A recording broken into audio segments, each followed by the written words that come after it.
來繼續來看高雄一個媽媽指控到三民區一間幼稚園，講5歲查囝因為無紮活動的衫褲，就予老師大力甲拍3下，拍到腳趾片是反紅反腫。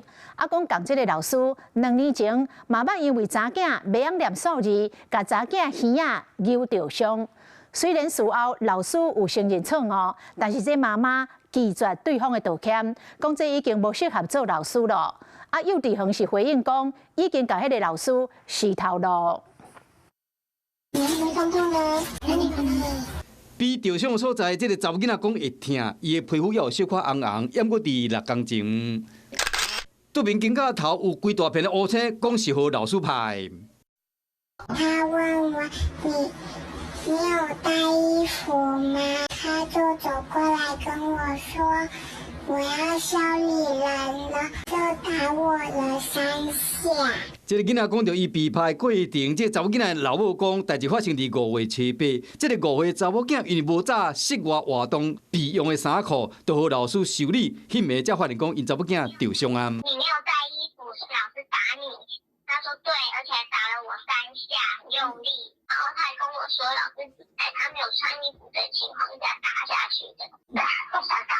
我就想做老母真唔甘，佫講共一個老師2當前就捌捏因查某囝的耳仔，只是講耳仔有銀花，佫溜皮。妹妹跟我說，她不會念數字，所以你抓了她。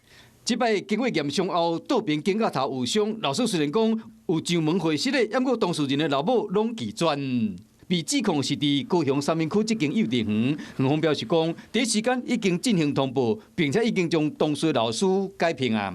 以前都沒有任何的狀況，教學都很認真很好啊，可是突然間有這樣的狀況，行為人他現在也已經不在學校了。教育局回應講，接到通報就隨調查。